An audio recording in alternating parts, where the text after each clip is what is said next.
ह्या आहेत साबुदाण्याच्या चिकवड्या किंवा पापड्या। आज मी तुम्हाला इथे एका सोप्या पद्धतीने ह्या चिकवड्या कशा करायच्या हे दाखवते। हे बघा, ह्या तळलेल्या चिकवड्या आहेत किंवा पापड्या आहेत आणि ह्या मायक्रोवेव्हला भाजून घेतलेल्या पापड्या आहेत। या पद्धतीमध्ये आपल्याला साबुदाणा शिजवायचा नाहीये, अगदी सोपी पद्धत आहे।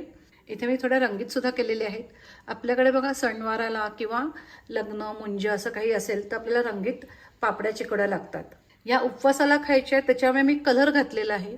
तुम्हाला जर उपवासाला अशा नको असतील तर तुम्ही ह्याच्यामध्ये पालकाचा थोडासा रस घातलात किंवा बिटाचा रस घातलात तरी चालेल, म्हणजे तुम्हाला फूड कलर घालायला नको। ह्या जिरं न घालता केलेले आहेत आणि हे जिरं घालून केलेले आहेत। जिरं घातलं की थोडासा रंग बदलतो, जिरं नाही घातलं तर अशा पांढऱ्या शुभ्र होतात। नमस्कार, श्रेयाज रेसिपीमध्ये आपल्या सगळ्यांचं खूप खूप स्वागत आहे। तुम्हाला माझे व्हिडिओ आवडत असतील तर माझ्या व्हिडिओला लाईक करा, जास्तीत जास्त शेअर करा, तसेच माझ्या चॅनलला सबस्क्राईब करा, बेल आयकॉन प्रेस करायला विसरू नका। चला तर मग आता एका सोप्या पद्धतीने साबुदाण्याच्या उपवासाकरता चिकवड्या करूया। त्याच्याकरता एक भांडं भरून साबुदाणा घेतलेला आहे। एका पातेल्यात घेऊया। एक भांडं साबुदाणा घेतला होता, त्याला 4 ते 4.5 भांडी पाणी उकळायला ठेवते मी। मोजून घ्यायचं बरोबर 4। आता हे पाणी आपल्याला चांगलं उकळून घ्यायचं आहे, त्याला व्यवस्थित उकळी आली पाहिजे। मी गॅसवर उकळायला ठेवून देते, तोपर्यंत हा साबुदाणा स्वच्छ धुवून घेते। ह्याच्यात मीठ घालते, एक अर्धा चमचा घालते मी।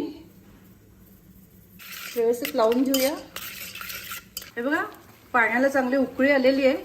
असं एवढं पाणी उकळून घ्यायचं। मी गॅस बंद करते। आता हे असं उकळतं पाणी या साबुदाण्यावर ओतायचं, एकदा असं हलवून घ्यायचं आणि आता हे झाकून 10-12 तास ठेवून द्यायचं। 1-2 तासांनी चमच्यानी पुन्हा ढवळून खालीवर करून ठेवून द्यायचं। मी आता हे रात्री 7 वाजता भिजत टाकलेलं आहे। आता उद्या सकाळी 7 वाजता बघीन। हे बघा, 12 तास होऊन गेलेले आहेत। 1-2दा मी मधनं ढवळलं होतं। किती छान साबुदाणा फुगलाय बघा, जसं आपण शिजवून घेतो तसाच झालेला आहे। इथे बघितलं असेल तुम्ही, आपण शिजवून वगैरे काही घेतलं नाहीये, तरी सुद्धा या चिकवड्या किंवा पापड्या फार सुंदर होतात। आता हे आपल्याला मिक्सरमधनं काढायचं आहे। मिक्सरमधनं अगदी त्याची पेस्ट तयार करून घ्यायची। ह्या पापड्यांमध्ये चिकवड्यांमध्ये साबुदाणा अजिबात दिसत नाही, अगदी प्लेन होतात, त्यामुळे ते तळल्या पण जास्त चांगले जातात। ह्याच्यात आधीच मीठ घातलेलं आहे, तरी सुद्धा एकदा चव बघायची, लागलं तर थोडंसं आत्ता घालायचं। मी अगदी थोडंसं घालते। तुम्हाला हवा असेल तर तुम्ही ह्याच्यामध्ये हिरवी मिरची घालू शकता किंवा प्लेन सुद्धा करू शकता। मी अगदी एकच हिरवी मिरची घेते, ती आता मिक्सरमधनं फिरवून घेते आधी। खूप सुद्धा तिखट नाही ह्या पापड्या करायच्या, चिकवड्या करायच्या। जरा चव येईल तिखट एवढीच ह्याच्यात मिरची घालायची। हे बघा, ह्यातलं थोडंसं मी मिक्सरच्या जारमध्ये घेते, ज्याच्यात आत्ता मिरची वाटून घेतली त्याच्यातच घेते। नाही तर हे सगळं आपल्याला मिक्सरमधनं अगदी पेस्ट करून घ्यायचं आहे। मी ह्यातल्या थोड्याशा पापड्या तिखट करते, थोड्याशा प्लेन करते। हे बघा किती छान झाली पेस्ट, अगदी प्लेन झालेली आहे। साबुदाणा आहे असं कळत सुद्धा नाहीये, इतकी प्लेन झालेली आहे। आता ह्या सगळ्या साबुदाण्याची मिक्सरमधनं मी अशी पेस्ट तयार करून घेते, वाटून घेते। हे बघा, साबुदाणा सगळा बारीक करून झालेला आहे। एवढं घट्ट पाहिजे। तुम्हाला जे मी पाण्याचं माप दिलेलं आहे तसंच घ्या। तुमचं थोडं चुकून जास्त झालं तर जेव्हा मिक्सरमधनं काढतो त्याच्या आधी त्यातलं थोडंसं पाणी कमी करा आणि नुसतंच साबुदाणा मिक्सरमधनं काढा।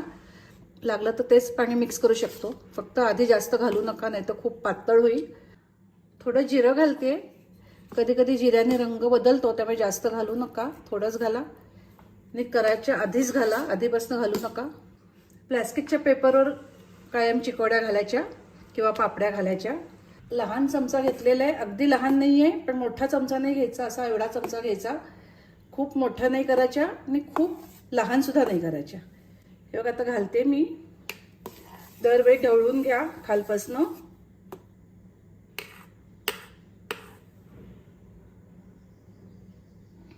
जरा पसरून घ्यायच्या, अशा जास्त नाही।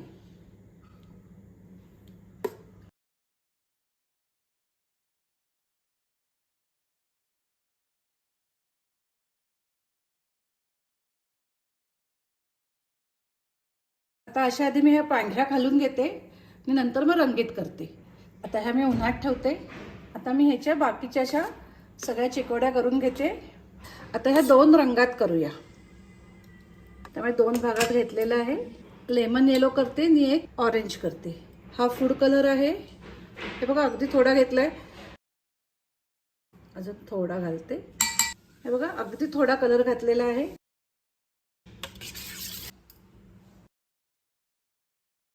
आता ह्या पण पापड्या चिकोड्या मी प्लास्टिकच्या पेपरवर घालते. अशा सगळ्या रंगीत चिकोड्या घातलेल्या आहेत.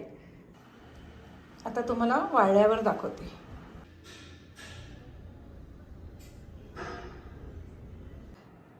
तुमच्याकडे चांगलं ऊन असेल तर एका दिवसात छान वाळतं, नाही तर 2 ते 3 दिवस लागतात. हे बघा आपल्या ह्या चिकोड्या छान वाळलेल्या आहेत.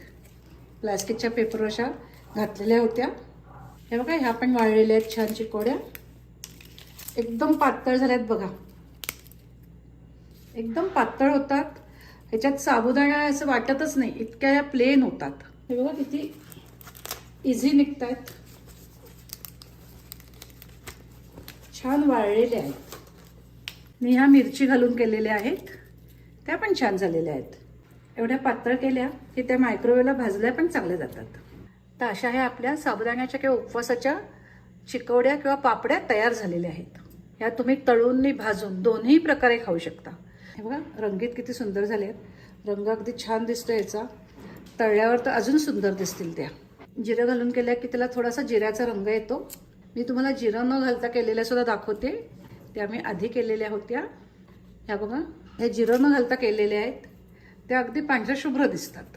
तेव्हा तुम्हाला पाहिजे तशा तुम्ही करू शकता. तुम्हाला आता मी तळून पण दाखवते आणि मायक्रोवेव्हला भाजून पण दाखवते. मायक्रोवेव्हला भाजून सुद्धा अतिशय खुसखुशीत अशा ह्या चिकवड्या किंवा पापड्या होतात. आता मी प्रत्येकातले एक एक घेऊन मायक्रोवेव्हला भाजून दाखवते तुम्हाला. हे बघा ह्या मायक्रोवेव्हला भाजून केलेल्या आहेत. किती छान भाजल्या गेल्यात बघा. मी ह्या प्लेन आहेत, ह्याच्यात जिरं नाही घातलेलं. हे बघा किती पांढरं शुभ्र आहे. आता तळूया. तेल चांगलं तापलं पाहिजे. किती छान फुलली बघा. एका सेकंदात फुलते. हे बघा ह्या तळलेल्या चिकवड्या आहेत किंवा पापड्या आहेत आणि ह्या मायक्रोवेव्हला भाजून घेतलेल्या पापड्या आहेत. दोन्ही छान फुलतात. तेव्हा तुम्ही अशा नक्की करा. तुम्हाला सगळ्यांना खूप आवडतील.